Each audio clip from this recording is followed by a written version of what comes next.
नमस्ते बच्चों, आज हम कक्षा 10वीं का दूसरा पाठ लक्ष्मी का अध्ययन करेंगे।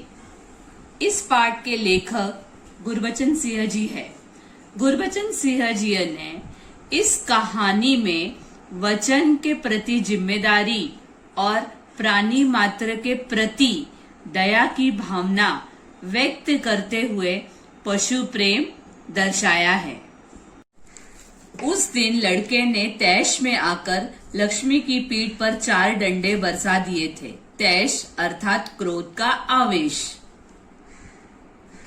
वो बड़ी भयभीत और घबराई थी। जो भी उसके पास जाता सिर हिला उसे मारने की कोशिश करती या फिर उछलती कूदती गले की रस्सी तोड़कर खूंटे से आजाद होने का प्रयास करती। करामत अली इधर 2-4 दिनों से अस्वस्थ था, लेकिन जब उसने यह सुना कि रहमान ने गाय की पीठ पर डंडे बरसाए हैं तो उससे रहा नहीं गया। वो किसी प्रकार चारपाई से उठकर धीरे धीरे चलकर बथान में आया। बथान अर्थात पालतू गाय बैल के रहने का स्थान।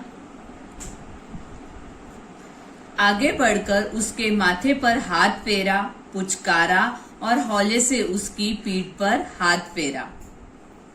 लक्ष्मी के शरीर में सिहरन सी दौड़ आई। सिहरन अर्थात ठंड या भय से होने वाला कंपन या कंपकपी। ओह, कमबख्त ने कितनी बेदर्दी से पीटा है। उसकी बीवी रमजानी बोली, लो चोट की जगह पर यह रोगन लगा दो, बेचारी को आराम मिलेगा। करामत अली गुस्से में बोला, क्या अच्छा हो अगर इस लाठी से तुम्हारे रहमान के दोनों हाथ तोड़ दिए जाए? कहीं इस तरह पीटा जाता है? रमजानी बोली, लक्ष्मी ने आज भी दूध नहीं दिया तो उसकी सजा इसे लाठियों से दी गई। रहमान से गलती हो गई, इसे वह भी कबूलता है। कबूलना अर्थात स्वीकार करना, किसी बात को मान लेना। रमजानी कुछ क्षण खड़ी रही, फिर वहां से हटती हुई बोली, देखो अपना ख्याल रखो। पाँव इधर उधर गया तो कमर सिकवाते रहोगे। करामत अली ने फिर प्यार से लक्ष्मी की पीठ सहलाई।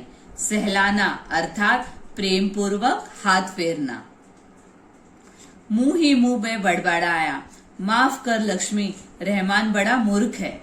उम्र के साथ तू भी बुढ़ा गई है। डेयरी फार्म के डॉक्टर ने तो पिछली बार ही कह दिया था, यह तेरा आखिरी बरस है। लक्ष्मी शांत खड़ी अपने जख्मों पर तेल लगवाती रही। वह करामत अली के मित्र ज्ञान सिंह की निशानी थी। ज्ञान सिंह और करामत अली एक दूसरे के पड़ोसी तो थे ही, वे कारखाने में भी एक ही विभाग में काम करते थे। प्रायः एक साथ ड्यूटी पर जाते और एक साथ ही घर लौटते। ज्ञान सिंह को मवेशी पालने का बहुत शौक था। मवेशी अर्थात कृषि कार्य में उपयुक्त तथा दुधारू पशु।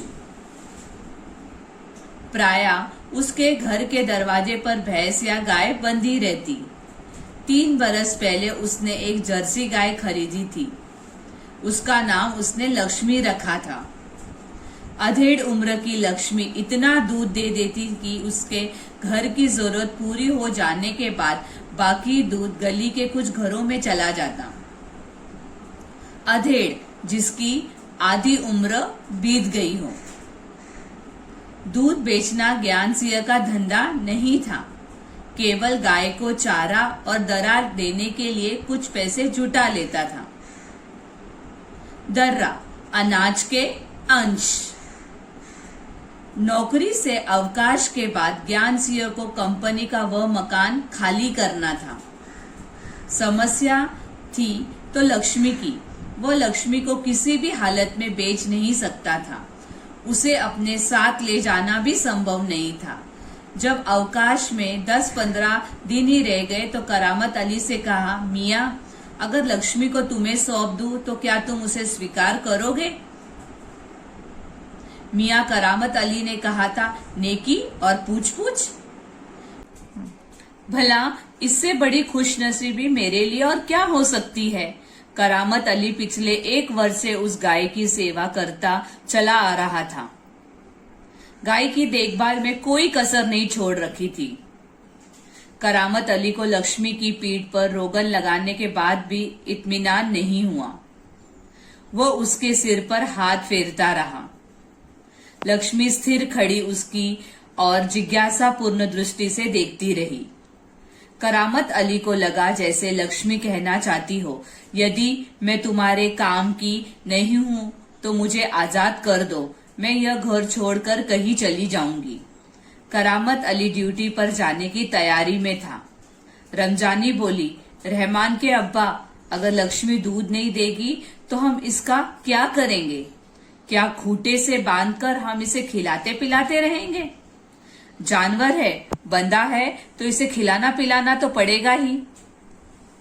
जानते हो, इस महंगाई के जमाने में सिर्फ सादा चारा देने में ही 300-350 महीने का खर्चा है। सो तो है। कहते हुए करामत अली आगे कुछ नहीं बोला। घर से निकलकर कारखाने की तरफ हो लिया। रास्ते में वह रमजानी की बात पर विचार कर रहा था। लक्ष्मी अगर दूध नहीं देगी तो इसका क्या करेंगे? ये ख्याल तो उसके मन में आया ही नहीं था कि एक समय ऐसा भी आ सकता है कि गाय को घर के सामने खूंटे से बांधकर मुफ्त में खिलाना भी पड़ सकता है। उसके साथी नईम ने कुछ परेशान देखा तो पूछा, करामत मियाँ, क्या बात है? बड़े परेशान नजर आते हो, खैरियत तो है? ऐसी कोई विशेष बात नहीं है। कुछ तो होगा। क्या बताऊं, गाय ने दूध देना बंद कर दिया है, बूढ़ी हो गई है, बैठाकर खिलाना पड़ेगा। और इस जमाने में गाय भैंस पालने का खर्चा, इसमें परेशान होने की क्या जरूरत है? गाय बेच दो। करामत अली ने हौका भरते हुए कहा, हाँ, परेशानी से छुटकारा पाया जा सकता है। करामत अली ने हौका भरते हुए कहा, हाँ, परेशानी से छुटकारा पाया जा सकता है।